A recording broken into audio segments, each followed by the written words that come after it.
بسم اللہ الرحمن الرحیم، السلام علیکم۔ میں ہوں آپ کا ہوسٹ ڈاکٹر زازی خان، آج ایک نئے بلاگ کے ساتھ۔ کلام کتاب سلسلے میں ہم اپنی کتاب alliances saving democracy from Russian rage, Chinese ambition and American complacency اسے ڈسکس کر رہے ہیں۔ آج اس کی آخری قسط کوشش کریں گے کہ اسے سمیٹ لیں، اس کتاب کو بھی۔ اس موضوع چونکہ جمہوریت کے متعلق ہے اور جمہوریت کی بات ہو اور پھر میڈیا کی اہمیت کی بات نہ ہو تو یہ ایک نامکمل اور ادھوری سی بات رہ جاتی ہے۔ تو آج کا موضوع میڈیا کے متعلق ہے کہ میڈیا جمہوریت کے استحکام، اس کی جو پائیداری میں میڈیا کا کس قدر کردار ہوتا ہے۔ ہمیں یہ بات تو بار بار اس بات کی تکرار ہوتی ہے، یہ بات کہی بھی جاتی ہے کہ میڈیا جو ہے وہ ریاست کا جدید ریاستی نظام میں چوتھے ستون کی حیثیت وہ اختیار کر چکا ہے۔ اس وقت اگر کہیں پر بھی عدالتیں یا دیگر جو ریگولیٹری جو ادارے ہیں جو حکمرانوں کی کارکردگی پر، ان کی جو کرپشن کی یا اس قسم کی بدعنوانی بد انتظامی پر نظر نہیں رکھ سکتے یا کما حقہ اپنی ذمہ داری ادا نہیں کرتے، وہاں پر میڈیا سے یہ امید رکھی جاتی ہے کہ وہ اپنی ذمہ داری ادا کرے اور وہ آگے پہل کرے کہ وہ حکمرانوں کا محاسبہ کر سکے۔ اب اس میں مسئلہ یہ ہے کہ جو بڑے ریگولیٹری جو پرنٹ اور چینلز ہیں یا جو پرنٹ میڈیا ہیں جو اداروں کی شکل میں ہیں، وہ چونکہ کسی اتھارٹی کے ماتحت ہوتے ہیں، وہ کہیں پر رجسٹرڈ ہوتے ہیں، تو انہیں جو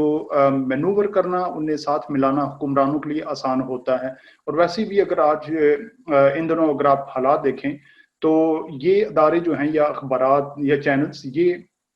پارٹیزن جو پوزیشن ہے وہ اختیار کر چکے ہیں۔ کسی بھی خبر کو اگر آپ دیکھیں گے تو یہ دیکھنا پڑے گا یہ کس اخبار اور چینل سے آ رہی ہے، اور یہ صرف پاکستان کی بات نہیں کر رہا، بین الاقوامی جو اس وقت عالمی حالات جو صورتحال اختیار کر چکے ہیں، ہر جگہ یہی صورتحال ہے کہ میڈیا جو ہے وہی خبر آپ کو دکھائے گا جو اس کے مفاد میں ہوگا۔ اس وقت بھی پاکستان میں جو آپ چینلز کی تقسیم دیکھ لیں تو یہ دیکھنا پڑے گا حکمرانوں کے حق میں کون ہے اور اپوزیشن کی جو بے جا حمایت میں وہ کون سے چینلز اور اخبارات کام کر رہے ہیں۔ تو اس کے لیے بڑا مشکل ہو جاتا ہے کہ شہری اس بات پر یقین رکھیں کہ یہ اس خبر میں کس حد تک صداقت ہے یا کس حد تک اس میں غیر جانبداری کا جو پہلو ہے وہ برتا گیا ہے۔ سوشل میڈیا ہے، سوشل میڈیا کا جو کردار ہے وہ اس قسم کے جتنے بھی کارخانے وہ ان سے آزاد ہے، وہ لیس ریگولیٹری ہے، اس میں ریگولیشن اس کی کم کی گئی ہے۔ تو اس میں یہ پھر جو بھی عام شہری ہو جو اس کے دل و دماغ میں آئے، جو وہ سمجھے کہ کہیں پر حکمرانوں کے خلاف یا حکمرانوں کی یا اپوزیشن کی یا جو معاشرے میں جو کردار ہیں، جو طاقتور ہیں، اشرافیہ ہے، جو اس قسم کے کردار ہیں کہ جن کے اختیارات میں کچھ ہے، تو وہ ان کے خلاف اگر کوئی بات کرنا چاہے تو وہ اپنی آزادی سے وہ بات کہہ سکتا ہے۔ اور یہ ہم نے ابھی حال ہی میں دیکھا کہ کئی ممالک میں جو انقلابات آئے، تبدیلیاں آئیں یا اس قسم کے جو غیر قانونی کام ان کے خلاف جو مزاحمت اٹھی یا جو معاشرے میں جو برائیاں عام ہوئی یا کہیں پر اداروں نے سستی دکھائی، تو اس کے خلاف میڈیا جو سوشل میڈیا جو ہے اس کا کردار بخوبی جو نکھر کر سامنے آیا۔ آپ نے عرب بہار میں دیکھا ہوگا کہ عرب بہار جو تحریک اٹھی جس میں کئی عرب ممالک میں حکومتیں ٹوٹیں اور اس میں خانہ جنگی بدقسمتی سے ہوئی، وہ سب اس میں جو سب سے بڑا کردار تھا وہ سوشل میڈیا کا تھا، چونکہ وہاں پر اتھارٹیرین یعنی کہ ایسے آمریت پسندانہ حکمران تھے کہ جن کے خلاف کوئی چینل اخبار بات آزادانہ طور پر نہیں لکھ سکتا تھا، ان کا محاسبہ نہیں کر سکتا تھا۔ تو یہ سوشل میڈیا کا پلیٹ فارم ہی تھا جس نے عوام کو، جو بے بس عوام تھی، اسے ایک زبان عطا کی۔ اب سوشل میڈیا کے ساتھ دو جو امکانات وہ وابستہ ہیں۔ جہاں تک جو بڑے اخبارات چینل جو ریگولیٹڈ چینلز ہیں ان کے ساتھ یہ معاملہ وہ جو کمپرومائز کر لیتے ہیں، وہ حکمرانوں کے ساتھ وہ گٹھ جوڑ کر لیتے ہیں، وہ جو حق بات کہنی چاہیے، جو صحافیانہ جو اقدار کے اصولوں کے مطابق بات کی جانی چاہیے حقیقت اور سچائی کے ساتھ، وہ اس میں جب پسو پیش سے کام لیں، اس میں وہ حل و حجت کریں یا اس میں وہ حکمرانوں کی طرفداری کریں، جو عوام اور صارف کی جو بہتری میں کام ہو، جو حکمرانوں کی کرپشن ہے اس پر وہ پردہ ڈالیں، تو پھر یہاں پر جو کردار ہے سوشل میڈیا کو وہ سامنے ابھر کر آتا ہے۔ تو سوشل میڈیا اس لحاظ سے اس کی بڑی اپریسیشن کی جاتی ہے، اس کی اہمیت جو ہے اس معاملے میں ایسی صورتحال میں دو چند ہو جاتی ہے۔ لیکن اگر دوسری جانب دیکھیں تو یہی سوشل میڈیا چونکہ لیس ریگولیٹڈ ہے، اس پر کسی کی نظر نہیں ہوتی کہ کہیں پر اس کا جو چیک اینڈ بیلنس اس پر نہیں ہوتا، تو جو پھر جس کا جی چاہے وہ کچھ بھی لکھ اور بول سکتا ہے. کسی کی عزت اچھالنی ہو، عزت نالام کرنی ہو، پگڑی اچھالنی ہو، یا کسی پر الزام تراشی کرنی ہو، کہیں پر بھی کوئی چارج لگا کر وہ اپنی جو ذمہ داری ہے وہ سر سے اتار دیتا ہے. لیکن ہم یہاں پر سیاست اور جمہوریت کے حوالے سے یہ بات کر رہے ہیں، تو پھر آپ کسی پر بھی کچھ بھی الزام لگا کر آپ اس کی سیاسی حیثیت جو ہے وہ داغدار کر دیتے ہیں، اور پھر وہ جو ذمہ دار شخص ہے وہ اس کا نہ محاسبہ ہوتا ہے، نہ اس پر قانونی کوئی قید بند ہوتی ہے. تو یہ سوشل میڈیا کا اس میں تھوڑا سا نیگیٹو کردار بھی آ جاتا ہے. تو سوشل میڈیا کا اب یہاں پر یہ بھی دیکھا جائے کہ سوشل میڈیا جو ہے وہ کا کسی حد تک پازیٹیو کردار بھی ہے، اگر وہ اویئرنیس پھیلائے، اگر اس جو صارفین ہیں جو اسے استعمال کرنے والے ہیں وہ اگر حکمرانوں کی کرپشن پر نظر رکھیں اور ان کا محاسبہ کریں، اور وہ خبر جو الیکٹرانک میڈیا یا چینل جہاں پر کمپرومائز کریں، وہاں پر اگر سوشل میڈیا کے جو افراد ہیں، یوزرز ہیں، اگر وہ اس پر سٹینڈ لے لیں تو حکمرانوں کا محاسبہ ہو سکتا ہے. لیکن اگر دوسری جانب جو جدید رجحان یہاں پر جڑ پکڑ رہا ہے وہ اگر آپ دیکھیں تو سیاسی جماعتیں، بالخصوص پاکستانی جو پولیٹیکل کانٹیکسٹ ہے اس میں اگر آپ دیکھیں تو مختلف سیاسی جماعتوں نے اپنے اپنے میڈیا ونگز، سوشل میڈیا کے ونگز بنا رکھے ہیں. اب اس میں جو ایک جو سیاسی جماعت ہے وہ جب اپوزیشن میں ہوتی ہے تو وہ ایک ایسی مہم بپا کرتی ہے حکمرانوں کے خلاف کہ جس میں من گھڑت کرپشن کے قصے، بدوانی، بد انتظامی یا اس قسم کی باتیں ہوتی ہیں کہ جن کے ذریعے حکمرانوں کو پریشر میں لایا جاتا ہے. اور پھر وہی جب اپوزیشن والی سیاسی جماعت اقتدار میں آ جاتی ہے تو پھر وہ ایک نیا پروپیگنڈا کا اسی ہتھیار کو مختلف انداز سے استعمال کرتی ہے. وہ ان ایک کا چار بتانا، کارکردگی کو بڑھا چڑھا کر پیش کرنا، یہ پھر ایک وتیرہ بن جاتا ہے. لیکن پھر دوسری جانب وہی سیاسی جماعتیں جو اپوزیشن میں آ جاتی ہیں اقتدار کے بعد، وہ پھر اسی ہتھیار کو حکمران جماعت کے خلاف استعمال کرتی ہیں. تو سیاسی جماعتیں جو یہ ہتھیار ایک دوسرے کے خلاف استعمال کرتی ہیں، اپنے جو سوشل میڈیا ونگز کے ذریعے ایک ایسا ماحول پیدا کرتی ہیں کہ جس سے معاشرے میں انتشار پھیلے، بے چینی پھیلے،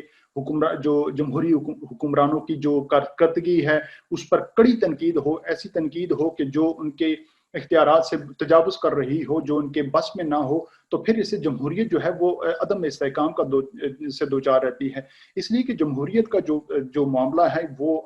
ایک رفتہ رفتہ آہستہ آہستہ یہ جڑ پکڑتا ہے. جمہوریت میں جو سمراٹ ہیں وہ ایک حکومت کے جانے سے دوسری حکومت اپنی کارکردگی کا جائزہ لیتی ہے، جو پیشرو ہوتے ہیں ان کی غلطیوں سے سبق سیکھتی ہے. تو یوں یہ معاملہ چلتا ہے اور عوام تک اس کے اثرات پہنچتے ہیں. لیکن اگر کوئی سیاسی جماعت اس میں ایک دوسری سیاسی جماعت کے خلاف ایک ایسا سوشل میڈیا کا ایک طوفان بپا کیے رکھے کہ جس سے وہ جو حکمران جماعت ہے وہ ہمیشہ انڈر پریشر رہے، تو پھر اس سے معاشرے میں جو بے چینی پھیلے گی، اس سے جو تیسری قوت ہوگی جو سیاست اور جمہوریت کو عدم استحکام سے دوچار دیکھنا چاہتی ہوگی، اسے موقع ملے گا، وہ پروپیگنڈا کرے گی اور وہ کوشش کرے گی کہ یہ جو اختیارات کا ایک بیلنس ہے وہ ان کے حق میں آئے. تو سیاسی جماعتوں کو، پاکستانی سیاسی جماعتوں کو اس بات کو مد نظر رکھنی چاہیے کہ سوشل میڈیا کا جو کردار ہے وہ ایک توازن میں ہو، ایک ایسا کردار ہو کہ جس سے وہ اپنی جو مخالف سیاسی جماعتیں ہیں ان پر نظر رکھیں، لیکن یہ بے قابو نہ ہو پائے، کنٹرول سے باہر نہ ہو، کہ جس سے جو جمہوریت ہے وہ پائیدار نہ ہو پائے، یا اس پر جو بے وقت کا بے جا جو اس پر تنقید ہو وہ باب اس میں نہ کھلا رہ جائے. تو یہ اس بات کا جو اہتمام ہے وہ رکھا جائے. اب سوشل میڈیا کے اس جو کانٹیکسٹ کو کیسے بہتر کیا جا سکتا ہے، کیسے سوشل میڈیا کو اگرچہ اداروں کی جانب سے نہیں تو سیاسی جماعتیں کیسے اس ماحول کو اور سوشل میڈیا اپنے جو ونگز ہیں انہیں بہتر کر سکتی ہیں، تاکہ ان کا جو ان کا پارٹی پروپیگنڈا ہے وہ بھی چلتا رہے، حکمرانوں پر تنقید بھی ہوتی رہے، لیکن ساتھ ساتھ جمہوریت کا اس میں استحکام ہو. تو اس بات کو مد نظر رکھنی چاہیے کہ جو سیاسی جماعتیں وہ اپنے کارکنان کی تربیت کریں اور وہ اس بات کو مد نظر رکھیں کہ اس بات کو نہ بھولنے پائیں کہ اگر وہ جو اقتدار میں قوت ہوگی اگر اس کے خلاف بے جا تنقید کریں گی، اس کے خلاف پروپیگنڈا کریں گی، تو وہ قوتیں جو اس انتشار کا فائدہ اٹھانے کے منتظر ہوں گی، وہ پھر اس بات کو کیش کروائیں گی اور وہ پھر ان اسے جمہوریت کے خلاف ایک جواز کے طور پر پیش کریں گی، تو یہ بات مد نظر رکھنی چاہیے۔ دوسری جانب یہ بھی دیکھا جائے کہ عموماً یہ بات کہی جاتی ہے I S P R Pakistan کی جو ملٹری اسٹیبلشمنٹ ان کے ترجمان کی جانب سے کہ جو ففتھ کالم یا ایسی جو قوتیں ہیں جو میڈیا وار ہے، یعنی ففتھ جنریشن وارفیئر، جو میڈیا کے ذریعے، جو سوشل میڈیا کے ذریعے پروپیگنڈا دشمن قوتیں پاکستان میں پھیلانا چاہتی ہیں، یا اپنی جو نوجوان نسل ہیں انہیں بزند کرنا چاہتی ہیں پاکستان کے مستقبل سے، تو اس بات سے بھی جو نوجوان ہیں وہ باخبر رہیں، وہ اپنے آپ کو اس بات کے لیے تیار رکھیں کہ سوشل میڈیا پر بہت ساری ایسی باتیں یا جو خبریں ہیں یا کسی کی جانب سے پاکستان کی ریاست یا اس کے اداروں یا جمہوریت کے خلاف ایسے بہت ساری باتیں گردش میں رہتی ہیں کہ جن کی تصدیق نہیں ہوتی، جو جھوٹ پر مبنی ہوتی ہیں، جو من گڑھت ہوتی ہیں، جو دشمن قوتوں کی جانب سے دانستہ پھیلائی جاتی ہیں تاکہ جو نوجوان نسل ہے وہ اپنے مستقبل سے بدظن رہیں، وہ خوفزدہ رہیں، مستقبل سے مایوسی کا شکار ہوں۔ تو ان باتوں کا جو ہے وہ سوشل میڈیا کے ذریعے نوجوانوں کو اس بات کو باخبر رہنا چاہیے، اور یہ سیاسی جماعتوں کی قیادتوں کا ان کی ذمہ داری ہے کہ وہ اپنے جو نوجوان جو میڈیا جو ان فالوورز ہیں، جو ایسے نوجوان نسل جو انہیں فالو کر رہی ہے، وہ اپنی نوجوان نسل کی تربیت کرتی رہیں اور انہیں اس بات کا اعادہ کرتی رہیں کہ یہ جو ہر خبر جو حکومت کے خلاف یا فوج کے خلاف یا ریاستی اداروں کے خلاف پھیلائی جاتی ہے، اس کا نہ جب تک تصدیق نہ کی جائے، جب تک وہ قانونی کسی ذرائع سے اس خبر کو نہ پھیلایا جائے، تو اس پر یقین نہ کر لیا کریں تاکہ یہ کسی پروپیگنڈے کا شکار نہ ہو۔ تو سوشل میڈیا کا جو کردار ہے اگر وہ دیکھا جائے تو جمہوریت کے لیے وہ ٹو سائیڈڈ سورڈ کی حیثیت ہے، یعنی کہ وہ دو دھاری تلوار کی حیثیت رکھتا ہے۔ وہ جمہوریت کو جہاں پر استحکام دے سکتا ہے، حکمرانوں کی کرپشن، کارکردگی، پرفارمنس، ان کی جو خلوت میں کی گئی یا پوشیدہ جو ان کی خرابیاں ہیں، جو ان کی کارستانیاں ہیں، جہاں انہیں آشکار کر سکتا ہے سوشل میڈیا، وہیں پر وہ بے جا تنقید سے یا کسی پروپیگنڈے کے شکار ہونے سے یا جو غلط گھڑی خبریں ان سے جمہوریت کو یا جو ریاستی ادارے ہیں انہیں عدم استحکام سے دوچار بھی کر سکتا ہے۔ تو اس بات کو مد نظر رکھنا چاہیے۔ یہی جو باب تھا اس کتاب کا، اس کا یہی لب لباب بنتا ہے۔ تو انشاءاللہ پھر اگلے کسی ایپیسوڈ میں ہم کسی نئی کتاب کے ساتھ آپ کے پاس حاضر ہوں گے۔ تو امید ہے کہ آپ اپنی آراء سے بھی نوازیں گے۔ اگر کوئی کتاب آپ مناسب سمجھیں جس کتاب کو دیگر ساتھیوں کے ساتھ ڈسکس ہونا چاہیے،